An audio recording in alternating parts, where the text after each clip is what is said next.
ஒரு குறிப்பிட்ட காலம் வரைக்கும் தான் நமக்குள்ள எதிர்பார்ப்பும் விருப்பமும் இருக்கும்.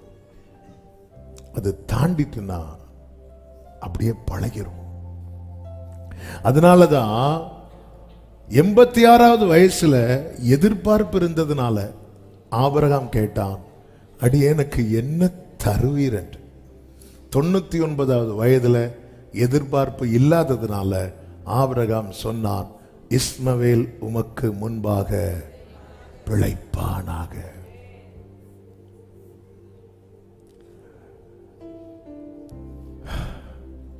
அவன் படுத்திருந்த அவனை இயேசு, என்னடா நம்ம வாரம் பர்திமேயு கத்துறான், இவன் என்னடானா கண்ணு தெரியாதவனுக்கே என்ன தெரிஞ்சிருக்கு.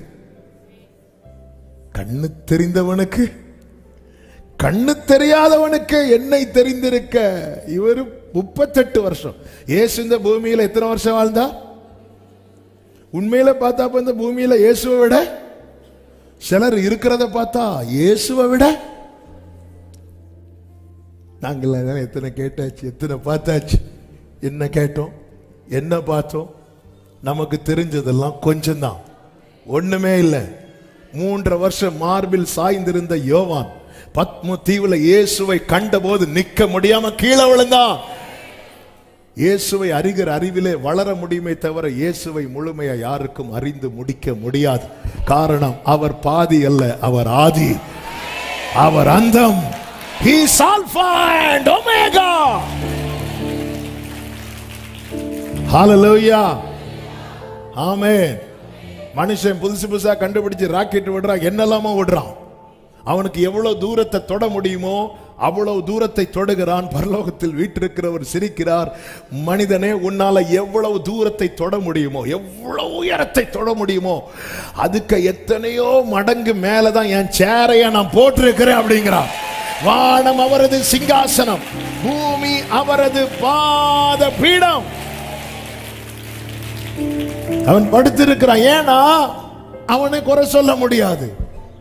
38 நாட்கள் அல்ல, 38 மாதங்களும் அல்ல, 38 years, 38 வருஷம். 2024 இருந்து அப்படியே பின்னாடி 38 கழிச்சா எத்தனை வருஷம் இருக்கும்? இப்போ டைம் இல்லை நமக்கு. அத்தனை வருஷத்துல இருந்து இந்த பிரச்சனையில இருக்கிறான். ஆமென், ஹல்லேலூயா. 38 வருடம், 18 வருடம், 12 வருடம் இயேசு கண்டு. என் நிலைமையில இன்னும் எந்த மாற்றமே இல்லை ஆண்டவரே. தாவீது சொல்லுகிறார் 42:6, என் தேவனே, என் ஆத்துமா எனக்குள் கலங்குகிறது. ஆகையால் யோர்தான் தேசத்திலும் எர்மோன் மலைகளின் சிறு மலையிலும் இருந்து உம்மை நினைக்கிறேன். 7 உமது மதகுகளின் இறைச்சலால் ஆழத்தை ஆழம் கூப்பிடுகிறது, உமது அலைகளும் திரைகளும் எல்லாம் என் மேல் புரண்டு ஓடுகிறது. 11 என் ஆத்துமாவே நீ ஏன் கலங்குகிறாய், நீ ஏன் திகைக்கிறாய் சொல்லிட்டு அடுத்து சொல்றார், இன்னும் துதிப்பேன். என் வாழ்க்கையில ஒரு மாற்றமும் இல்லை என்கிற நிலைமை வரும்போது, அதுவரை நான் என்ன செய்து கொண்டு வந்தேனோ அது செய்யாதபடிக்கு ஒரு முடக்கம் அங்கே வருகிறது. ஆனால் இந்த 18 வருட பெரும்பாடுள்ள ஸ்திரீ என்ன செய்தாள் என்றால், அந்த முடக்கம் வராதபடிக்கு ஆலயத்தில் வரா. நீ அங்கதான் பிரச்சனை. அந்த 38 வருட அந்த சகோதரனுக்கு ஒரு முடக்கம் வந்துட்டு, அந்த முடக்கம் என்பது ஆத்மாவில் நீ இனி எதிர்பார்க்காதப்பா, அப்படியே இருந்துரு. எதிர்பார்க்க எந்த நம்பிக்கையும் இல்லாம சபையில் இருக்கிறவர்கள் அது ஒரு முடக்கம், அது ஒரு முடக்குவாதம். அது அதான் பிசாசு, அங்கதான் அவன் ஜெயிக்கிறான். இவ சரீரத்தை தான் கட்ட முடிந்தது, ஆனா அவ சமூகத்தில் இருந்தான். ஹல்லேலூயா, ஹல்லேலூயா. கர்த்தருடைய ரட்சிப்புக்கு நம்பிக்கையோட காத்திருப்பது நல்லது. சகரியா எலிசபெத் பாருங்க, அவங்க வயது சென்று, அப்படிதான் இருக்கும் பைபிள்ல.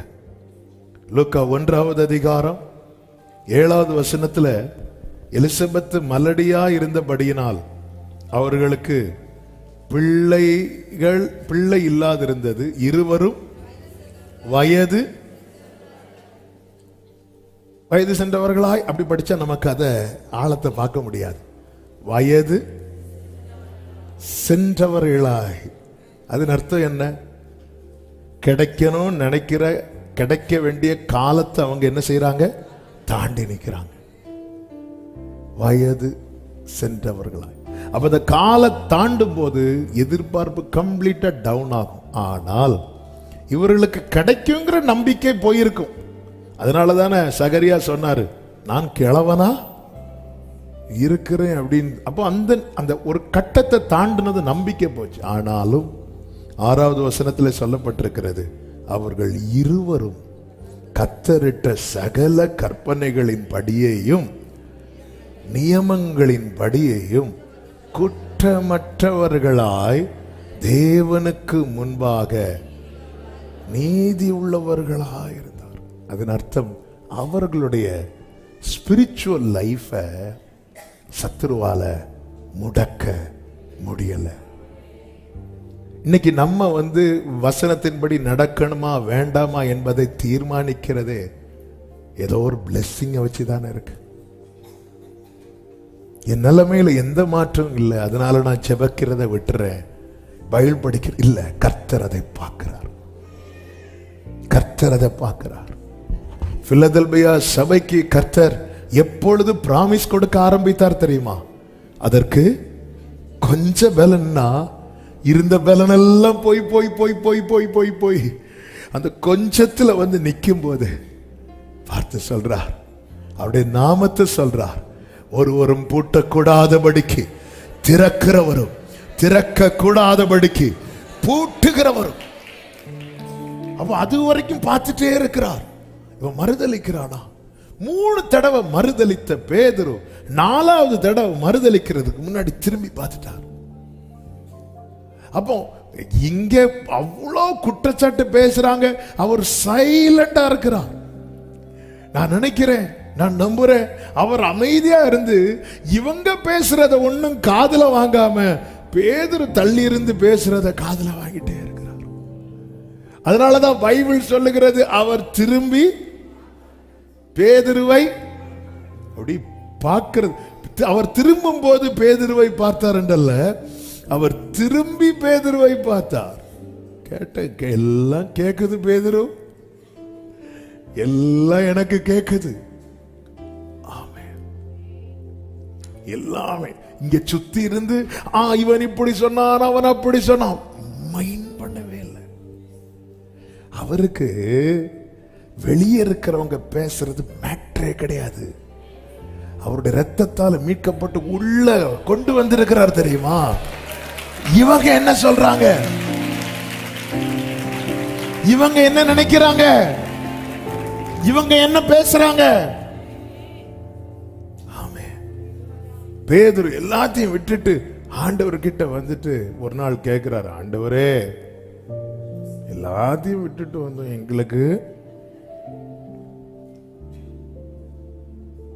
அந்த பேதுருவை பார்த்து தான் ஆண்டவர் சொன்னார், உனக்கும் போகணும்னா. உடனே பேதுரு அங்க பிரேக் போடுறார். யார்கிட்ட போவாண்டவரே, யார்கிட்ட போவாண்டவரே, யார்கிட்ட போ? நித்திய ஜீவ வசனங்கள். இந்த முதல் பாயிண்ட்ல செய்தி இதுதான். நான் வந்திருப்பது, என் வாழ்க்கையில நிறைய காரியங்கள் சந்திக்கப்பட வேண்டியது உண்மைதான். ஆனா நான் வந்தது இம்மைக்காக அல்லப்பா, நித்தியத்துக்காக.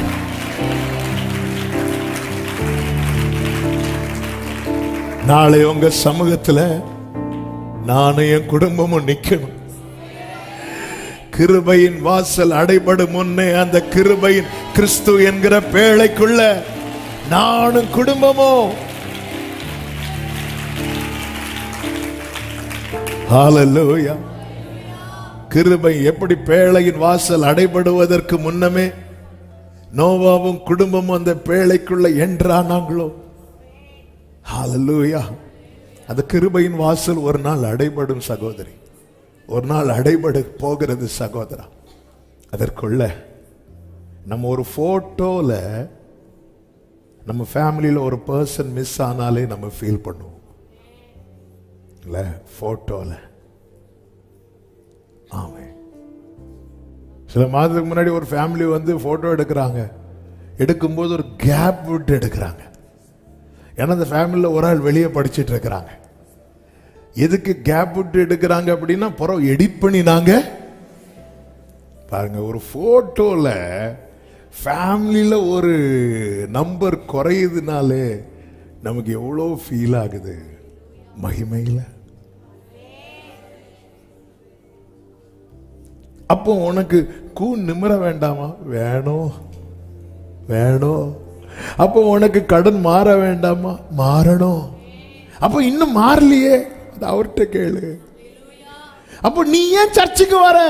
நான் வருவேன். நான் ஒரு காலத்துக்காக அவரை தேடவில்லை, காலா காலமாய் அவரோடு இருக்க முடியும்.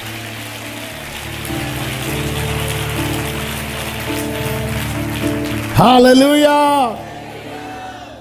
ஆமென்.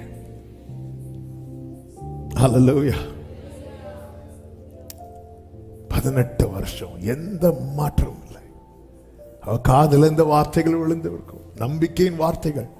எங்க நம்பிக்கையின் வார்த்தைகள் நம்ம காதுல விழும்போது நம்முடைய மனநிலை எப்படி இருக்கும்? 10 வருஷத்துக்கு மேல டவுன் ஆக ஆரம்பிச்சு அந்த சறுக்கல் வர ஆரம்பித்து ஒரு 10 வருஷம் இருக்குன்னு வைங்களேன். சும்மா சொல்றேன், உங்களுக்கு தான் தெரியும். 10 வருஷம், 8 வருஷம், 13 வருஷம். இப்போ உங்களுக்கு காதல் ஒரு வார்த்தை வருது, உன்னுடைய முந்தின சீரை பார்க்கலாம் உனக்கு நற்சீர் உண்டாக செய்வோம். நம்ம மைண்ட் எப்படி இருக்கும்? இப்போ வேர்டு கேட்கும் போது என் மனநிலைமை எப்படி இருக்கு?